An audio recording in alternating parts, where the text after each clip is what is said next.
O teste do psicopata. Eles colocavam os psicopatas nus e falando sobre seus sentimentos. Bobari ria. Eles ficavam sentados em puffs e atuavam como terapeutas de seus colegas psicopatas. Ele balançou a cabeça diante do idealismo disso tudo. Inacreditável, falou. Era o início de uma noite de agosto e eu estava bebendo com Bobari em um bar de hotel na área rural de Pembrokeshire, no oeste do país de Gales. Ele era um homem de aparência um tanto rude, com cabelo louro branco e olhos vermelhos, como se tivesse passado a vida em combate, lutando contra psicopatas, as próprias forças do mal. Era animador finalmente conhecê-lo. Enquanto nomes como Elliot Barker e Gary Meyer se apagaram, sobrevivendo apenas em relatórios obscuros que detalham seus esforços psiquiátricos idealistas de muito tempo atrás, a área era influente. Departamentos de justiça e comissões de liberdade condicional do mundo inteiro aceitam seu argumento de que os psicopatas são simplesmente incuráveis e todo mundo deve aprender a identificá-los usando a lista PCLR, que Ari criou e passou a vida inteira aprimorando. Sua lista de psicopatia não era a única existente, mas de longe a mais usada. Foi utilizada para o diagnóstico de Tony, em Broadmoor, e para mantê-lo trancafiado nos últimos 12 anos. Bobari via o programa de Wakeridge como mais uma prova de que não se pode confiar em psicopatas. Tente ensinar a empatia a eles e usarão isso astutamente como um exercício para aprender a fingir o sentimento para seus objetivos malévolos. De fato, todos os observadores que estudaram o programa de Wakeridge chegaram à mesma conclusão. Quer dizer, todos exceto Gary Meyer. Sim, afirmou Gary, acho que inadvertidamente criamos uma escola para eles. Essa preocupação sempre existiu. Mas eles estavam indo tão bem no programa, estavam indo tão bem, de repente, ele foi demitido. Quando eles viram seu líder sendo dispensado daquela maneira, acho que isso os fortaleceu, disse Gary. Houve uma reação do tipo que merda. E tivemos um ato de repúdio.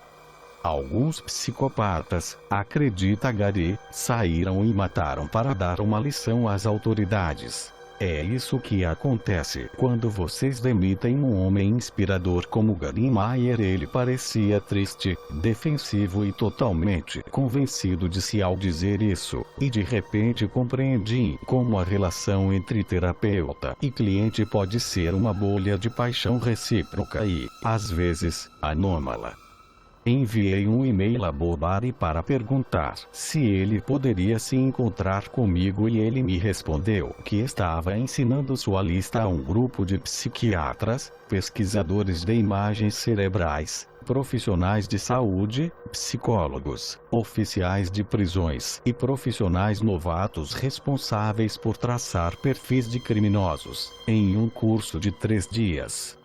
Se me dispusesse a pagar a taxa de matrícula de 600 libras, eu seria bem-vindo ao grupo, embora uma cópia da lista de 30 páginas não estivesse incluída nesse preço.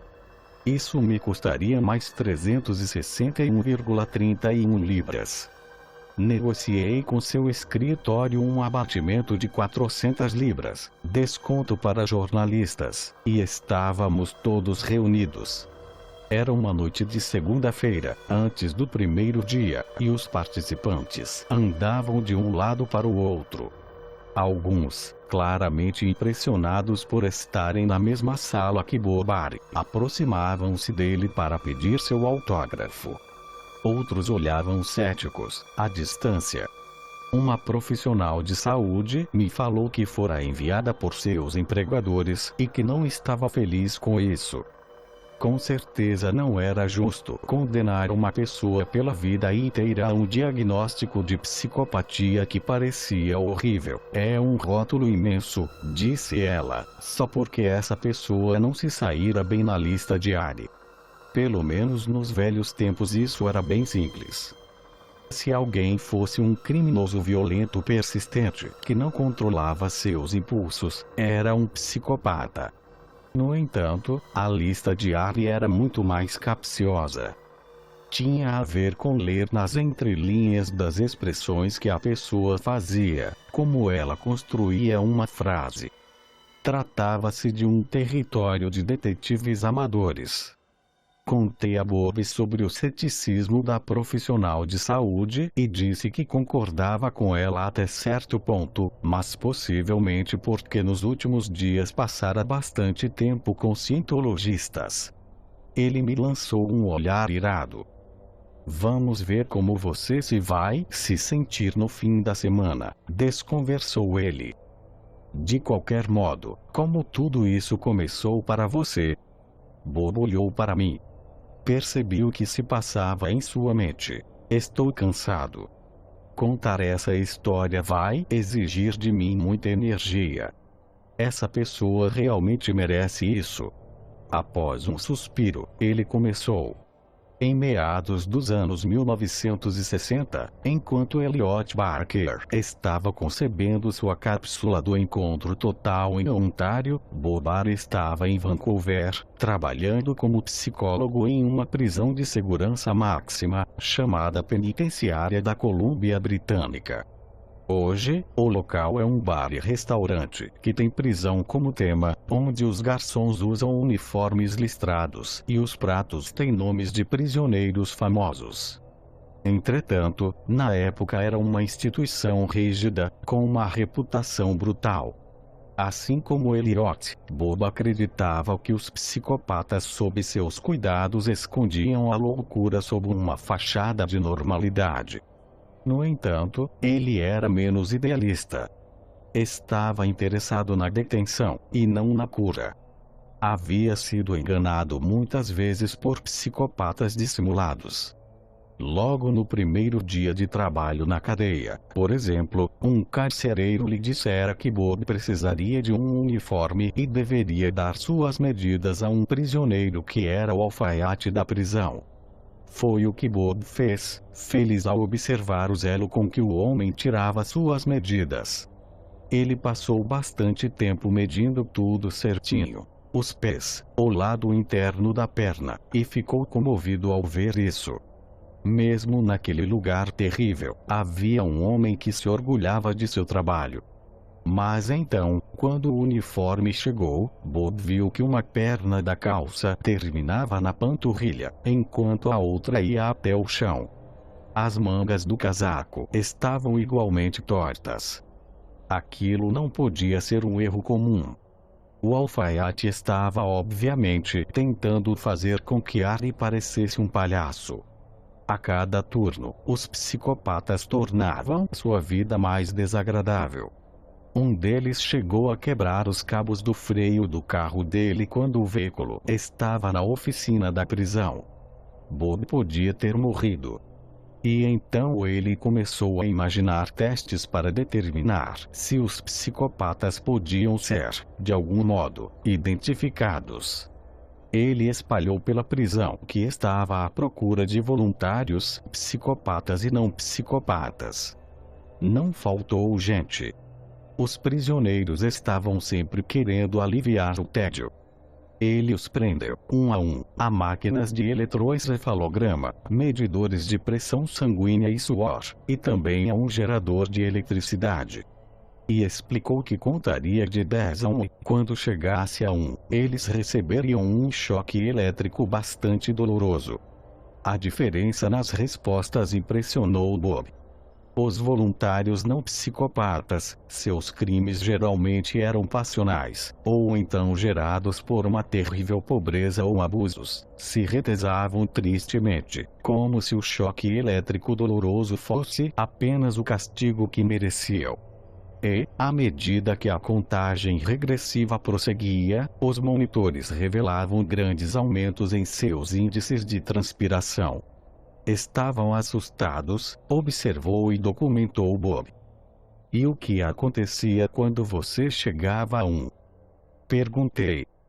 Eu lhes dava um choque elétrico, lembra Bob? Ele sorriu.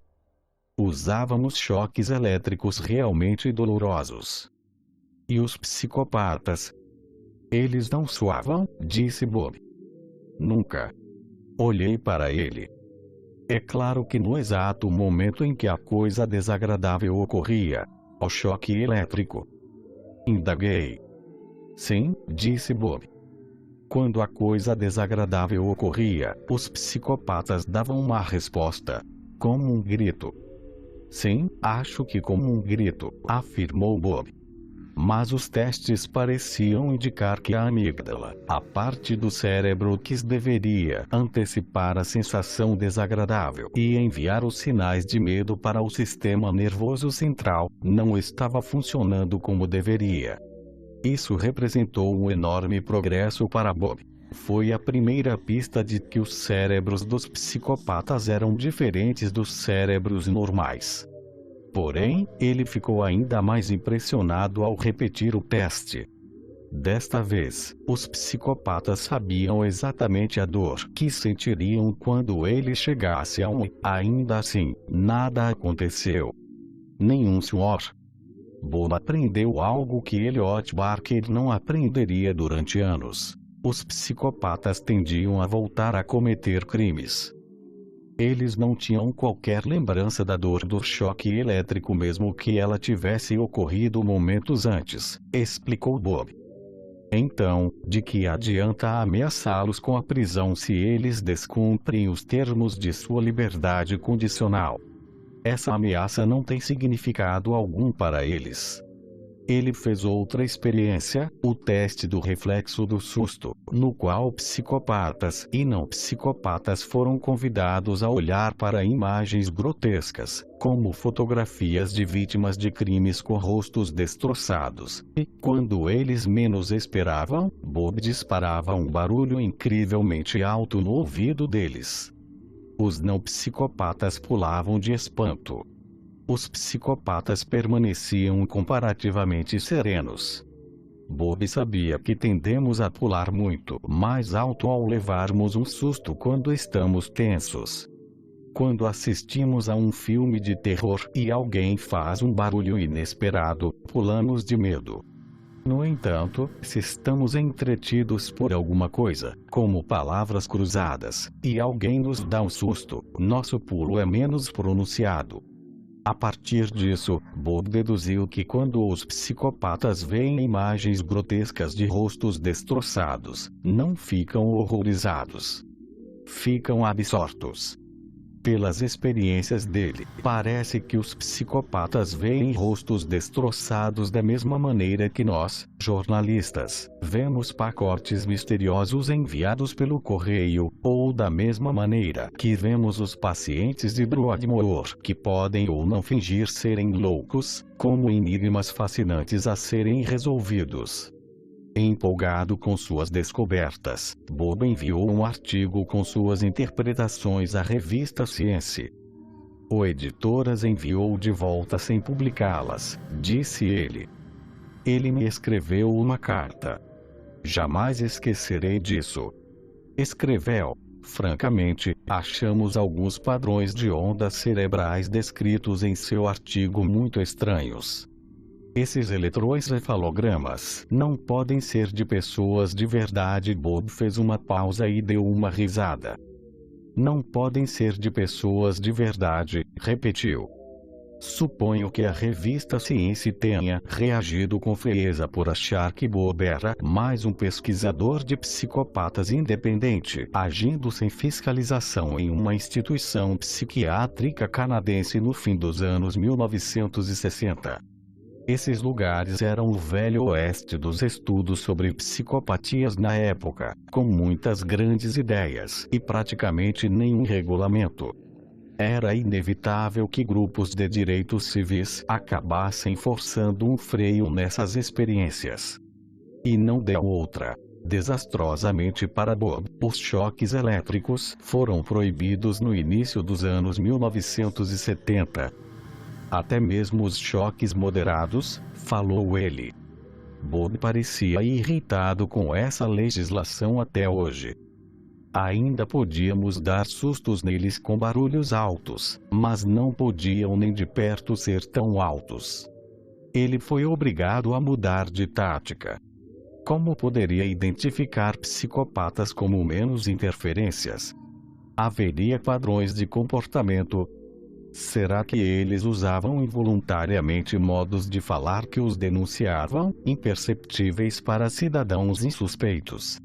Ele devorou o influente livro de Hervé Clecquelet de 1941, The Mask of Sanity. Clecquelet era um psiquiatra que vivia na Geórgia e cuja análise sobre o comportamento de psicopatas, como eles escondem a psicose sob um verniz de normalidade atraente, influenciava o campo de estudo. Bob começou a examinar discretamente seus próprios psicopatas, procurando pistas na linguagem. Em 1975, ele organizou uma conferência sobre o tema. Convidei as pessoas mais importantes do mundo que poderiam ter algo a dizer sobre os psicopatas, lembrou. Terminamos com 85 pessoas. Ocupamos um hotel em uma estação de esqui próxima a Saint-Moritz, chamada Les Arcs. Segundo Bob, o início foi desastroso, com um psiquiatra de pé, anunciando dramaticamente ao grupo seu argumento de que o próprio Ari era um psicopata. Uma onda de choque atravessou o salão da conferência. Bob se levantou. Por que você acha isso? Perguntou. Você é claramente impulsivo, respondeu o homem. Não consegue planejar com antecedência. Você me convidou para participar dessa conferência como orador há apenas um mês. Convidei você há apenas um mês, porque a pessoa que eu queria que comparecesse não pôde vir, falou Bob. Ah, você tem sangue frio e é insensível, respondeu o psiquiatra. Ele estava falando sério? Perguntei a Bob agora. Sim, estava falando muito sério, falou Bob. Era um homem nojento. O objetivo da conferência de Les Arcs era reunir as observações dos especialistas sobre as minúcias do comportamento de psicopatas, seus tiques verbais e não verbais. Haveria padrões. Será que eles usavam involuntariamente expressões que os denunciavam? As conclusões dos participantes se tornaram a base da famosa lista PCLR de Ari, de 20 itens, que são os seguintes. Item 1. Descontraído/charme superficial. Item 2. Senso de autoestima elevado. Item 3. Necessidade de estímulos/propensão ao tédio. Item 4. Mentiroso patológico. Item 5. Enganador/manipulador. Item 6. Ausência de remorso ou culpa. Item 7. Afeto superficial. Item 8. Insensível/falta de empatia. Item 9. Estilo de vida parasitário. Item 10. Controle precário de comportamento. Item 11. Comportamento sexual promíscuo. Item 12. Problemas de comportamento na infância. Item 13. Falta de objetivos realistas de longo prazo. Item 14. Impulsividade. Item 15. Irresponsabilidade. Item 16. Não assume a responsabilidade por suas ações. Item 17. Muitas relações conjugais de curto prazo. Item 18. Delinquência juvenil. Item 19. Revogação de liberdade condicional. Item 20. Versatilidade criminal. E a primeira coisa a fazer na manhã seguinte seria aprender a usar a lista. Manhã de terça-feira. Os participantes andavam de um lado para o outro na grande tenda em que o curso seria ministrado nos 3 dias seguintes. Algumas pessoas eram fãs de Bob Ari.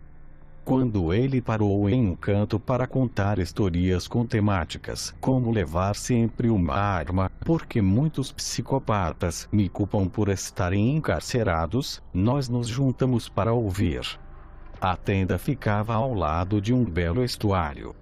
As cortinas de seda em tom de pêssego esvoaçavam a brisa matinal de verão. Bob lembrou a ocasião, agora famosa nos círculos de análises de psicopatas, em que Peter Woodcock explicou que matara Dennis Kerr no dia em que foi libertado de Oak Ridge, porque queria saber como seria matar alguém, e o entrevistador disse: "Mas você já matou 3 pessoas", e Woodcock respondeu: "Sim, mas isso foi anos e anos e anos e anos atrás." Bob se virou para mim. "Está vendo?" Provocou. Memória curta. Exatamente como durante o teste do choque elétrico. Algumas pessoas que estavam ouvindo riram com ironia. Mas havia céticos ali também. Psiquiatras, psicólogos, neurologistas, profissionais de saúde e pessoas que traçam perfis de criminosos tendem a não gostar que os chamados gurus do movimento lhes digam o que fazer. Eu podia perceber na sala um sentimento de me impressione. Sentamos em nossos lugares. Bob apagou a luz. Na tela apareceu um vídeo de uma sala vazia. Era uma sala banal, que parecia ser parte de um prédio municipal, pintada de um azul tão sem graça que mal chegava a ser uma cor. Havia uma escrivaninha de compensado e uma cadeira. O único toque alegre era um botão vermelho reluzente na parede. Um homem entrou na sala. Era bonito, estava bem vestido. Tinha um certo brilho de prazer nos olhos. Ele moveu a cadeira até deixá-la sob o botão vermelho. O objeto fez um leve ruído de arranhado quando ele o arrastou pelo chão. "Vocês viram o que ele fez?" disse Bob. Ele pôs a cadeira bem em frente ao botão de pânico. Fez isso para intimidar meu pesquisador, que está em pé atrás da câmera. Esta é apenas uma pequena demonstração de controle. Esse sentimento de controle é importante para eles. E o homem começou a falar. Nunca soubemos seu nome, nem em que prisão ficava a sala. Durante toda a manhã, nós nos referimos a ele apenas como caso de estudo H. Seu sotaque era canadense. Tudo começava, inocentemente, com o pesquisador perguntando ao caso de estudo H sobre seus tempos de escola. "Eu gostava da atmosfera social da escola", respondeu ele. "Gostava de aprender e ver coisas novas." "Alguma vez você feriu alguém em uma briga no pátio?" perguntou o pesquisador. "Não", respondeu ele. "Fiz apenas travessuras no pátio da escola." Estas perguntas são cruciais, explicou Bob depois, porque as respostas podem informar sobre o item 12 da lista: problemas de comportamento na infância.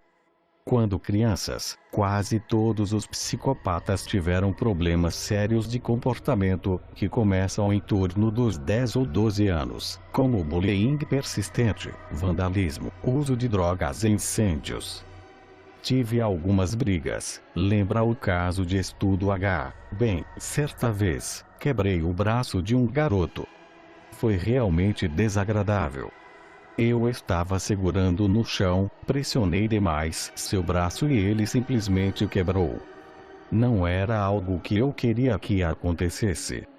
Havia alguma coisa estranhamente desconexa em sua descrição do acontecimento. "Observamos em nossas folhas de avaliação. Pressionei demais seu braço e ele simplesmente quebrou." Era como se o caso de estudo H não conseguisse se situar direito ali. Item 7. Afeto superficial, um indivíduo que parece incapaz de ter um nível normal e profundo de emoções. Item 8. Insensível/falta de empatia. Item 10. Controle precário de comportamento. Lembrei-me que, certa vez, perfurei meu tímpano em um avião e, durante dias, tudo à minha volta parecia distante, indistinto e impossível de conectar. Seria essa sensação nebulosa o estado emocional permanente de um psicopata?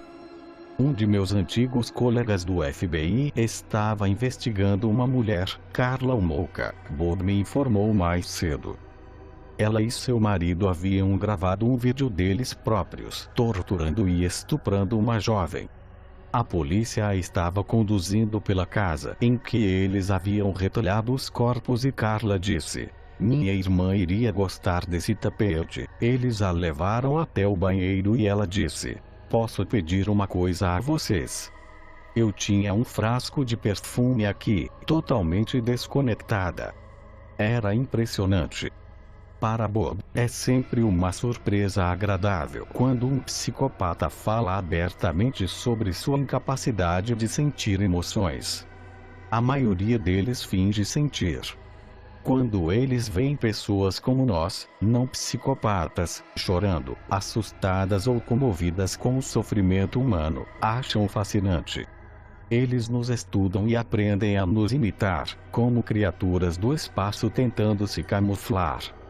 Mas se você estiver atento, consegue identificar o fingimento. O que aconteceu com Carla Homolka no fim? Perguntei a ele. Ela está livre, disse ele. Eles acreditaram em sua encenação de garotinha.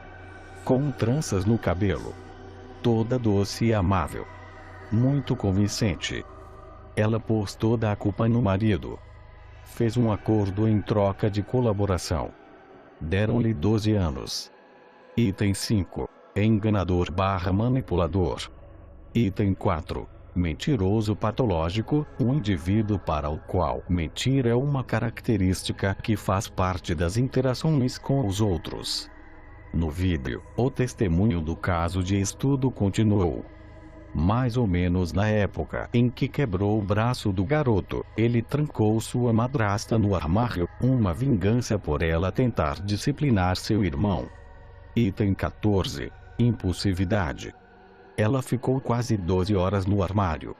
E então meu pai chegou em casa. Ele a deixou sair. Foi patético. Ela só chorava certa vez, lembra Bob. Um de seus pesquisadores entrevistou um assaltante de banco que lhe contou que uma funcionária se borrou de medo quando ele apontou a arma para ela.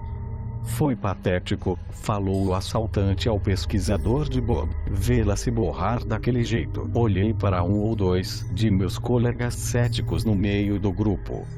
Estávamos parecendo um pouco menos céticos agora. Fazíamos anotações.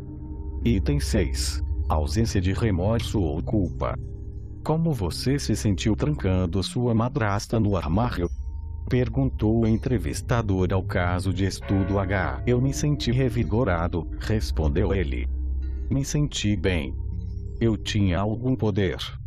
Eu estava no controle. Item 2. Senso de autoestima elevado. Eu me tornei atendente noturno em um estabelecimento local, prosseguiu ele. Quando as pessoas entravam bebendo, se balançando ou quando não respondiam com educação, bem, eu partia para a violência. Bati feio em 2 pessoas. Como você se sentia em relação a isso? Indagou o entrevistador. Eu não tinha realmente sentimento algum em relação a isso, respondeu ele. Nós, espectadores, olhávamos excitadamente uns para os outros e tomávamos notas. Comecei a pensar em pessoas que eu conhecia que não tinham tantos sentimentos quanto deveriam. Terça-feira, alguma vez você feriu alguém o suficiente a ponto de ser preciso levar a pessoa para o hospital? Perguntou o entrevistador. Não sei, respondeu ele. Eu não me importava. Isso não era problema meu. Eu venci a luta. Não havia espaço para um segundo lugar. Eu era muito bom nisso. Sabia ler nas entrelinhas, identificar as pistas, as agulhas no palheiro. Era o que eu vinha fazendo há 20 anos como jornalista. O caso de estudo me lembrou um homem cego, cujos outros sentidos se tornaram exacerbados para compensar suas qualidades exacerbadas, para compensar a falta de culpa, medo e remorso, incluíam a capacidade de manipular com habilidade. Eu conseguia manipular as pessoas que eram próximas a mim, para drogas, para dinheiro, usando meus amigos. Quanto mais eu os conheço, mais eu sei onde cutucar, disse ele ao pesquisador de Bob. Item 9. estilo de vida parasitário, e também a atitude de não se sentir mal pelos crimes depois. Era um negócio. Ele deu de ombros ao lembrar de um assalto que fizera. Eles tinham seguro. Os psicopatas, explicou Bob, invariavelmente argumentam que suas vítimas não têm direito algum de reclamar. Ou então aprendiam uma lição de vida valiosa ao serem espancados daquele jeito. Ou era culpa deles, de qualquer modo. Certa vez, Bob entrevistou um homem que, por impulso, matara outro por causa de uma conta de bar. A culpa foi dele mesmo, disse o assassino a Bob. Todo mundo tinha visto que eu estava de mau humor naquela noite. Item 16. Não assume a responsabilidade por suas ações. Tudo aquilo estava se encaminhando para o momento em que o caso de Estudo H contaria em detalhes seu crime mais terrível. Sua lembrança sobre isso começou de maneira bastante vaga. De início, não entendi muito bem sobre o que ele estava falando. Havia um adolescente que ele conhecia. Esse garoto odiava os pais. Era a verdadeira fraqueza dele. O caso de Estudo H achou que podia conseguir alguma coisa com aquele ódio. Talvez pudesse instigá-lo a roubar os pais e depois dividir o dinheiro. Então ele começou a provocar o garoto. Todos os seus problemas eram culpa dos pais. O caso de Estudo realmente sabia onde cutucar para irritar um adolescente que já estava no limite. Quanto mais ele me falava sobre si mesmo, mais poder eu tinha para manipular, contou ele ao pesquisador de Bob. Eu só ficava alimentando o fogo. Quanto mais lenha pusesse, maior seria minha recompensa. Eu era o ventríloco puxando as cordas. Por fim, o garoto ficou tão nervoso que pegou seu taco de beisebol, pulou para dentro de seu carro e, dominado pelo caso de Estudo H, seguiu para a casa de seus pais. Quando eles chegaram, o caso de Estudo disse: eu meio que dei um olhar de escárnio. Falei: mostre-me, e ele me mostrou. Ele foi até o quarto principal, munido de um taco de beisebol, e eu dei de ombros. E então os espancamentos começaram. Aquilo não acabava. Pareceu durar a vida inteira. Ele voltou para o saguão, brandindo o taco de beisebol coberto de sangue. Fiquei cara a cara com uma das vítimas. Ela não parecia real. Simplesmente não parecia real. Estava olhando diretamente para mim. Era uma expressão vazia. Havia 3 pessoas na casa. Uma delas morreu. As outras 2 ficaram seriamente feridas. Foi isso o que aconteceu quando um psicopata assumiu o controle das emoções de um garoto problemático. O pesquisador de Bob lhe perguntou o que ele mudaria se pudesse voltar no tempo e fazer as coisas de um jeito diferente. Eu refleti sobre o assunto muitas vezes, respondeu o caso de Estudo H. Mas se eu fizesse isso, tudo que aprendi estaria perdido. Ele fez uma pausa. Quanto mais quente o fogo ao se forjar uma espada, mais firme a liga da lâmina, disse ele. Há alguma outra coisa que você gostaria de dizer? Perguntou o pesquisador de Bob. Não, respondeu ele. Só isso está bem, obrigado, disse o pesquisador. O vídeo acabou. Fizemos um intervalo para o almoço. E assim se passaram os 3 dias. E, enquanto isso, meu ceticismo foi se exaurindo completamente e me tornei um devoto de Bob, impressionado com suas descobertas. Acho que os outros céticos sentiram o mesmo. Ele era muito convincente. Eu estava adquirindo um novo poder, mais ou menos como uma arma secreta. O tipo de poder que os heróis dos filmes de TV sobre profissionais brilhantes, que traçam o perfil de criminosos têm, o poder de identificar um psicopata simplesmente percebendo certas expressões, certas construções de frases, certas maneiras de ser. Sentia-me uma pessoa diferente, linha dura, não mais confuso ou desinformado como era quando me encontrara com Tony e os cientologistas em Broadmoor. Em vez disso, eu desprezava aquelas pessoas ingênuas que se permitiam ser levadas por psicopatas de fala mansa. Desprezava, por exemplo, Norman Mailer. Em 1977, Mailer, que acabara de publicar a Canção do Carrasco, começou a defender um prisioneiro durão em Utah, um assaltante de banco e assassino chamado Jack Henry Abbott, cujos textos ele admirava.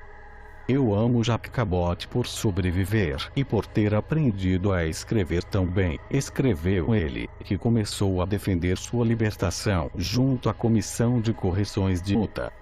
O Sr. Abbott tem as qualidades essenciais de um escritor americano poderoso e importante, continuou Mailer, prometendo que se a comissão lhe desse a liberdade condicional, ele próprio lhe daria um emprego de pesquisador com salário de $150 por semana.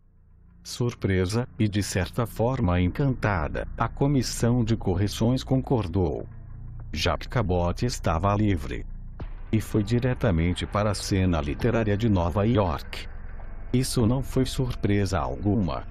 Era em Nova York que estavam seus defensores. Porém, mesmo assim, segundo Bob, psicopatas tendem a gravitar em torno das luzes brilhantes. Você encontrará muitos deles em Nova York, Londres e Los Angeles. Certa vez, perguntaram no parlamento ao psicólogo David Koch, do Centro para Estudos de Violência de Glasgow, se os psicopatas causavam problemas específicos nas prisões escocesas. Não exatamente, respondeu ele. Todos estão em prisões de Londres. Aquela não era, disse ele, uma afirmação inconsequente. Ele passara meses avaliando prisioneiros nascidos na Escócia em termos de psicopatia, e a maioria daqueles que haviam tido uma pontuação alta estava em Londres, onde cometeram seus crimes.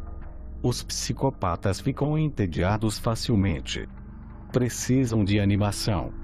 Migram para as grandes cidades. Item 3. Necessidade de estímulos/propensão ao tédio. Eles também tendem a sofrer desilusões com suas perspectivas de longo prazo. Pensam que se forem para Londres, ou Nova York, ou Los Angeles, farão sucesso como astros de cinema, grandes atletas, ou o que quer que seja. Certa vez, um dos pesquisadores de Bob perguntou a um psicopata preso, demasiadamente gordo, o que ele esperava fazer quando saísse, e ele respondeu que planejava ser um ginasta profissional.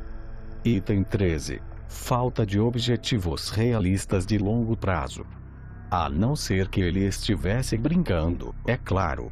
Jack Abbott achou que seria a sensação da Nova York literária.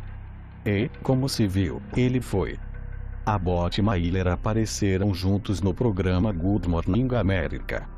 Ele foi fotografado por Gil Clements, grande retratista de Nova York e esposa de Kurt Vonnegut. O New York Times manifestou gratidão a Mailer por ajudar Abbott a obter a liberdade condicional. O ex-presidiário assinou o contrato com o poderoso agente Scott Meredith e foi convidado de honra em um jantar comemorativo de um restaurante localizado no Greenwich Village, em que Mailer, os diretores editoriais da Random House, Scott Meredith e outros brindaram em sua homenagem com champanhe. E então, 6 semanas depois de sair da prisão, às 5h30 de 19 de julho de 1981, Abbott parou em um restaurante 24 horas em Manhattan chamado Beanie Bon. Estavam com ele, de acordo com relatos no dia seguinte, 2 mulheres jovens, atraentes e bem educadas, que ele conhecera em uma festa. Item 11. Comportamento sexual promíscuo. Embora verdade seja dita, o item 11 possa não se aplicar a esse programa A3, é impossível saber se todos eles pretendiam fazer sexo. Porque tudo estava prestes a mudar. Tudo estava prestes a ficar pior. Atrás do balcão do Bini Bon estava um aspirante a ator de 22 anos chamado Richard Adam. Abbott pediu para usar o banheiro. Adam avisou que o banheiro era apenas para funcionários. E Abbott disse: "Vamos lá fora resolver isso como homens", e foi o que fizeram. Abbott sacou uma faca e esfaqueou Richard Adam até matá-lo. Em seguida, saiu andando e desapareceu na noite. "O que aconteceu?" disse Scott Meredith ao New York Times. "Em todas as conversas que tive com Jack falamos sobre o futuro. Ele tinha tanto pela frente. O que aconteceu, explicava-nos agora Bob, embora não precisássemos que ele nos dissesse, foi que Jack Cabot era um psicopata. Não conseguia suportar ser desrespeitado. Sua autoestima era elevada demais para isso. Ele não conseguiu controlar seus impulsos.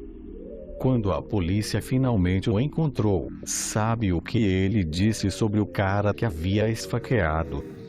perguntou Bob. "Ele disse: 'Ah, mas ele nunca conseguiria ser ator. Esses psicólogos e psiquiatras filhos da puta vão dizer ao governo e à polícia o que você vai fazer em seguida. Nem Jesus Cristo pôde prever que tipo de merda seus apóstolos fariam." Essas foram as palavras de outro caso de estudo em vídeo de Bob, o caso de estudo J. Rimos com sagacidade quando ouvimos dizer isso, porque agora sabíamos. Esse conhecimento enigmático e poderoso sobre como decifrar e identificar psicopatas e prever o próximo movimento deles, mesmo quando eles estão fingindo ser normais, era nosso agora. O que sabíamos era que eles são monstros sem remorso e farão tudo de novo em um piscar de olhos. Enquanto estava sentado na tenda, minha mente viajou para o que eu poderia fazer com meus novos poderes. Para ser sincero, não cheguei ao ponto de pensar que poderia me tornar algum tipo de combatente de crimes, ou profissional que traça perfis de infratores, ou psicólogo criminal, filantropicamente dedicado a tornar a sociedade mais segura. Em vez disso, fiz uma lista mental de todas as pessoas com as quais eu havia cruzado ao longo dos anos e me perguntei quais delas eu poderia ser capaz de denunciar como tendo traços de caráter psicótico. No topo da lista de possibilidades estava A. Gil, crítico do Sunday Times e da Vanity Fair, que sempre havia sido muito grosseiro em relação aos meus documentários para a televisão e que recentemente escrevera uma coluna sobre restaurantes no Sunday Times na qual admitira ter matado um babuíno em um safari. Eu acertei bem embaixo da axila. Uma bala ponta macia calibre 357 explodiu seus pulmões. Eu queria ter a sensação de como seria matar alguém, um estranho. Você vê isso em todos esses filmes. Como é realmente atirar em alguém ou em um parente próximo de alguém. A. Gil, Sunday Times, 25 de outubro de 2008. Insensível/falta de empatia, pensei. Sorri para mim mesmo e voltei a prestar atenção em Bob. Ele estava dizendo que se fosse pontuar a si mesmo em sua lista, provavelmente ficaria com 4 ou 5 pontos, de um total possível de 40.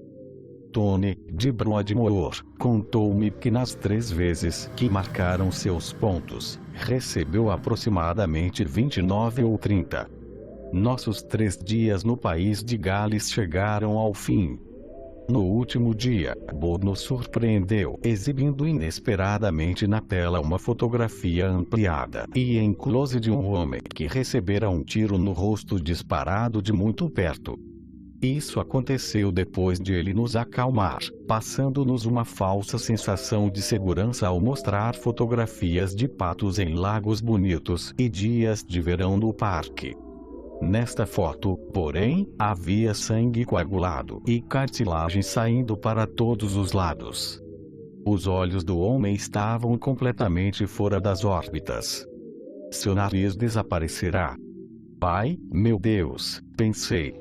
Um instante depois, meu corpo respondeu ao choque, sentindo alfinetadas e arrepios, ficando fraco e debilitado. Tal sensação, disse Bob, era resultado do fato de a amígdala e o sistema nervoso central dispararem sinais de perigo um para o outro, para cima e para baixo. É o que sentimos quando levamos um susto, como quando uma figura salta diante de nós no escuro, ou quando percebemos que fizemos algo terrível. O sentimento de medo, culpa e remorso, a manifestação física de nossa consciência. Esse é um sentimento, disse Bob, que os psicopatas são incapazes de. Terça-feira, Bob disse que ficava cada vez mais claro que esta anomalia do cérebro está no cerne da psicopatia. Existem todos os tipos de estudo de laboratório e os resultados são muito consistentes, afirmou. O que eles descobrem é que há anomalias na maneira como esses indivíduos processam materiais que têm implicações nos sentimentos, que há uma dissociação entre o significado linguístico das palavras e as conotações emocionais. De algum modo, eles não juntam essas coisas. Diversas partes do sistema límbico simplesmente não se manifestam. E com isso o curso de identificação de psicopatas terminou. Quando estávamos recolhendo nossos pertences e seguindo para o estacionamento, eu disse a um participante: temos que sentir pena dos psicopatas, não é? É tudo por causa da amígdala. Não é culpa deles. Por que tenho que sentir pena? Reagiu o participante. Eles não estão nem aí para nós. Bobari me chamou. Ele estava com pressa e precisava pegar o trem de Cardiff para Heathrow para voar de volta a Vancouver. Será que eu podia lhe dar uma carona? Ele viu antes de mim. Um carro estava de cabeça para baixo. O motorista ainda estava no banco, sentado ali, como se estivesse esperando a boa vontade de alguém que viesse e o virasse de volta, para que ele pudesse continuar sua viagem. Pensei, ele parece tão calmo.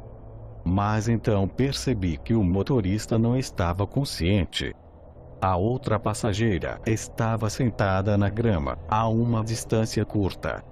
Estava de pernas cruzadas, como que perdida em pensamentos. Devia ter sido lançada pela janela momentos antes. Vi a cena só por um instante. Outras pessoas já haviam parado seus carros e estavam correndo em direção a eles, portanto continuei em frente, aliviado por não precisar lidar com aquilo. Então me perguntei se deveria me preocupar que meu alívio por não ter que lidar com uma responsabilidade desagradável fosse uma manifestação do item 8. Insensível / falta de empatia só se preocupa consigo mesmo. Olhei pelo espelho retrovisor os bons samaritanos correndo e cercando o carro capotado e continuei meu caminho. João, disse Bob, instantes depois. A direção. O que tem? Perguntei. Você está virando a direção o tempo todo, falou Bob. Não, não estou, afirmei. Continuamos em silêncio por um momento. É o choque de ver o acidente. Era bom saber que eu havia sido afetado por aquilo, afinal de contas.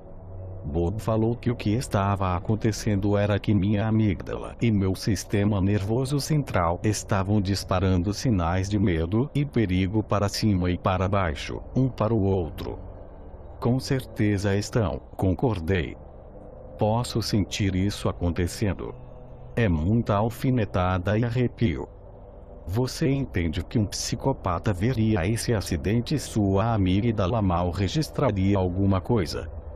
Bem, sou o oposto de um psicopata, falei. Pelo menos minha amígdala e meu sistema nervoso central disparam muitos sinais para cima e para baixo, um para o outro. Você poderia se concentrar na estrada, por favor? Pediu Bob. Eu procurei você, continuei, por causa de um cara chamado Tony. Ele está em Broadmoor. Ele diz que o acusam falsamente de ser psicopata e espera que eu faça alguma campanha jornalística apoiando sua libertação. E tenho simpatia por Tony, realmente tenho. Mas como vou saber se ele é um psicopata? Bob parecia não estar ouvindo. Era como se o acidente o tivesse deixado introspectivo. Ele disse, quase para si mesmo: eu nunca deveria ter feito toda a minha pesquisa apenas em prisões. Deveria ter passado algum tempo na bolsa de valores também. Olhei para ele.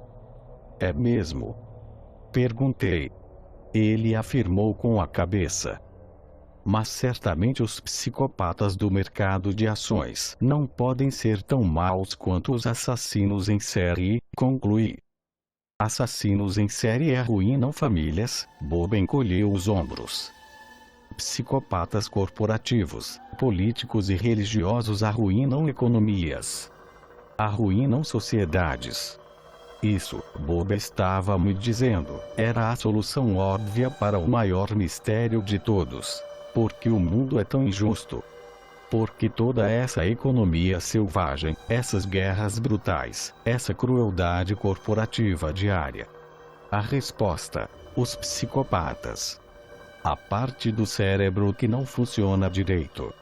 Você está em uma escada rolante e vê as pessoas passando na escada rolante oposta.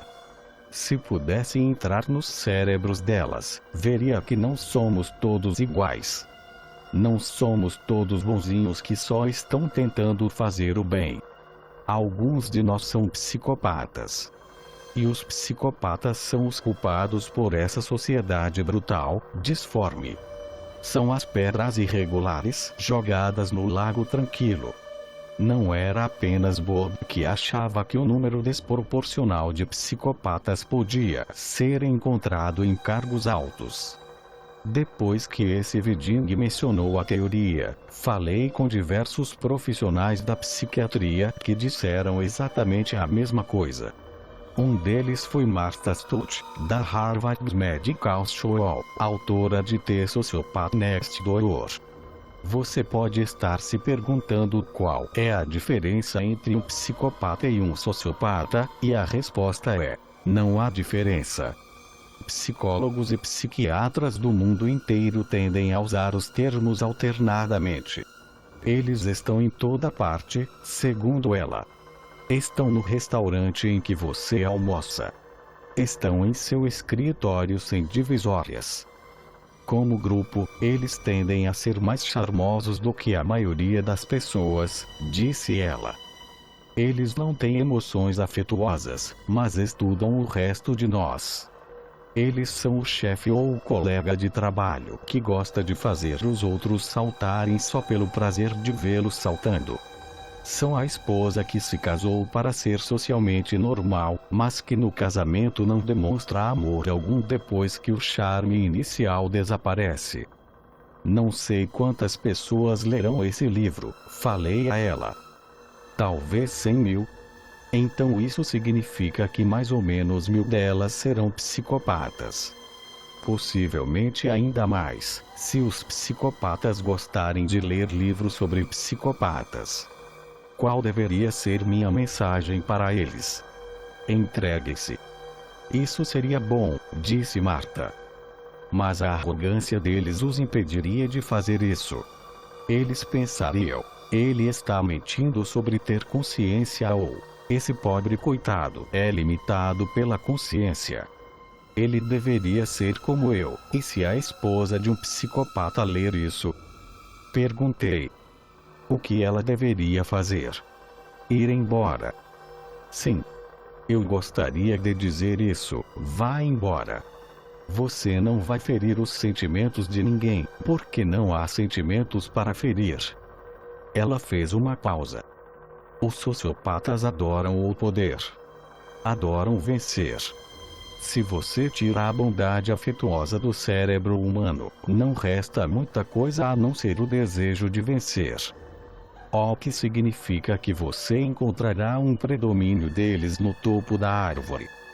Exato. Quanto mais alto você subir na escada, mais sociopatas encontrará. Então as guerras, as injustiças, a exploração, todas essas coisas ocorrem por causa desse pequeno percentual da população lá em cima que é louca dessa determinada maneira. Eu parecia o efeito em ondas do livro de Peter Nordlund, mas em escala gigante. Acho que muitas dessas coisas são iniciadas por eles, concluiu ela. É um pensamento assustador e enorme o de que os 99% de nós que estão por baixo têm suas vidas empurradas e puxadas por essa fração psicopata lá em cima. É um pensamento importante, falou ela. E raramente pensamos nisso, pois somos criados para acreditar que, no fundo, todos têm consciência. No final da nossa conversa, ela se virou para se dirigir a você, leitor. Disse que se você está começando a ficar preocupado de que pode ser um psicopata, se você reconhece algumas dessas características em si mesmo, se está se sentindo cada vez mais ansioso por causa disso, isso significa que você não é um psicopata. Todo mundo desse campo de estudo parecia considerar os psicopatas da mesma maneira. Forças desumanas, implacavelmente perversas, turbilhões de malevolência, eternamente prejudicando a sociedade, mas impossíveis de serem identificados, a não ser que você aprenda a arte sutil de distingui-los, como eu agora aprendia. A única outra maneira seria tendo acesso a um equipamento caro de ressonância magnética, como faz Adam Perkins. Adam é um pesquisador de neurociência clínica do Instituto de Psiquiatria, no sul de Londres.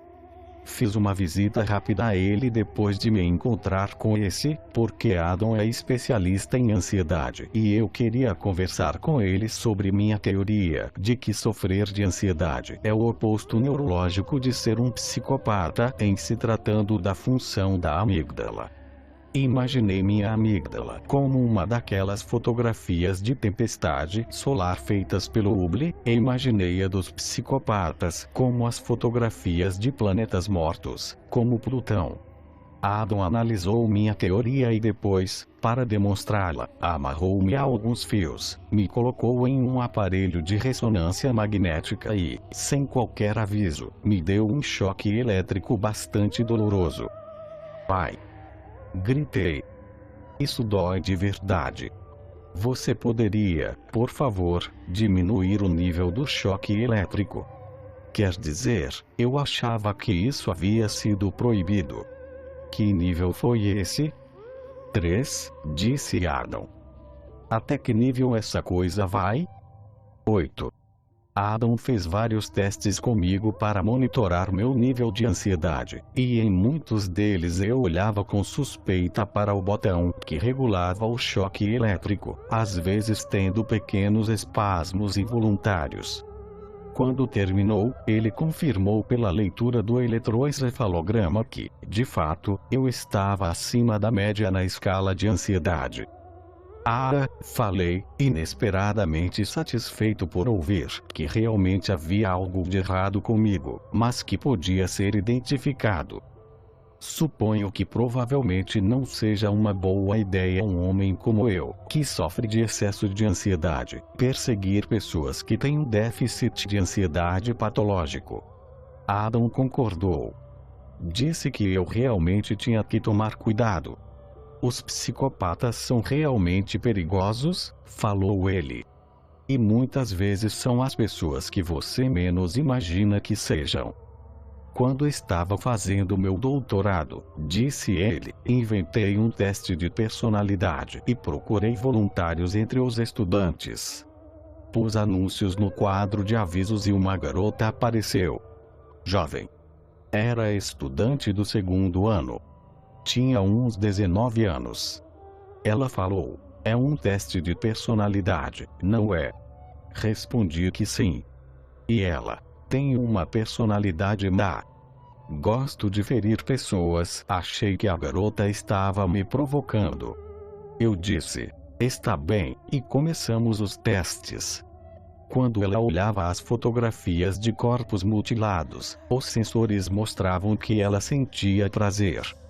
Seu centro de recompensa sexual, pois é uma coisa sexual, foi acionado pelo sangue e pela morte. Isso é subconsciente. Acontece em milésimos de segundos. Ela achou aquelas coisas agradáveis. Observei Adam. Descrever aquele momento obviamente o deixou desconfortável. Ele disse que era um homem ansioso como eu, daí sua decisão de dedicar a vida ao estudo da relação entre a ansiedade e o cérebro. Ela me falou que tentara ingressar na RAF, disse Adam, porque é a única parte do Ministério da Defesa que permite que mulheres operem sistemas de armas. Mas eles a examinaram e a rejeitaram. E então ela acabou entrando na faculdade para cursar História. Sua psicopatia não era como a de um trapaceiro manipulador. Ela me contou sobre seu desejo homicida no momento em que me conheceu, o que sugere que não teria uma pontuação alta na característica de enganador afável. Porém, no cerne da psicopatia, há uma ausência de contenção moral. Se uma pessoa não tem contenção moral e fica excitada com violência, você acaba tendo um tipo de assassino em série muito perigoso, que tem desejo sexual depois de matar e não tem qualquer inibição moral em fazer isso. Deve haver pessoas na população que ficam excitadas ao matar, mas que têm contenção moral para impedi-las de realizar suas fantasias, a não ser que estejam bêbadas, cansadas ou o que quer que seja. Acho que ela está nessa categoria, e é por isso que tentou ingressar na RAF, porque assim conseguiria ter uma oportunidade respeitável de satisfazer suas necessidades homicidas. Então o que você fez com ela? Perguntei. Chamou a polícia? Fiquei em uma situação difícil, disse ele. Ela não cometera crime algum. Minhas mãos estavam atadas. Não há mecanismos disponíveis para impedi-la. Adam, Bob e Marta pareciam certos de que, com psicopatas, o caos era uma conclusão previamente determinada. Essa garota, proibida de matar de um modo socialmente aceito, provavelmente acabaria se tornando uma dessas enfermeiras que são anjos da morte ou algo assim, segundo Adam. Alguém que simplesmente tem que matar. Perguntei-me se já havia passado pelas cabeças de Adam e Bob que a solução lógica para o problema dos psicopatas seria trancafiá-los antes de eles fazerem alguma coisa errada, mesmo que a proposta de tomar uma medida dessas os tornasse os vilões de um romance de Orwell, o que não é o que alguém imagina que será quando está começando uma carreira. Onde essa mulher está agora? Perguntei a Adam. Talvez eu pudesse encontrá-la para meu livro. Em um café movimentado ou algo assim. Não tenho como localizá-la, disse Adam. Os participantes de meus estudos são registrados somente por números, não pelo nome. Ele ficou em silêncio por um instante. Então, não acho que seja possível. O argumento de Adam era: agora que eu estava no negócio de identificar psicopatas, deveria ficar muito atento. Esse era um jogo perigoso. Eu não podia confiar em ninguém. É inseguro ficar no meio dessas pessoas. E, às vezes, os psicopatas eram mulheres de 19 anos estudando história em uma universidade de Londres. Eles existem em todas as formas e tamanhos, disse Adam. Agora, enquanto eu e Bob nos aproximávamos de Cardiff, eu pensava em sua teoria sobre os seus e políticos psicopatas e me lembrava dos itens 18 e 12 de sua lista. Delinquência juvenil e problemas de comportamento na infância. Um indivíduo que tem uma história de sério comportamento antissocial. Se algum líder político ou empresarial teve uma infância de brigão psicopata, isso não sairia na imprensa e os arruinaria. Perguntei. Eles encontram maneiras de esconder isso, respondeu Bob. De qualquer modo, problemas de comportamento cedo não significam necessariamente acabar em um centro de detenção de jovens. Pode significar, digamos, torturar animais em segredo. Ele fez uma pausa. Mas ter acesso a pessoas assim é um pouco difícil. Com prisioneiros é fácil. Eles gostam de se encontrar com pesquisadores. Isso quebra a monotonia do dia deles. Mas seus políticos, Bob olhou para mim. Isso é realmente uma grande história. É uma história que pode mudar para sempre a maneira como as pessoas veem o mundo. De repente, Tony, de Broadmoor, pareceu-me muito distante. Bob estava certo. Isso realmente poderia ser uma grande história. E meu desejo de desenterrá-la superava qualquer ansiedade que estivesse borbulhando dentro de mim. Eu tinha que caminhar, armado de minhas novas habilidades para identificar psicopatas, pelos corredores do poder.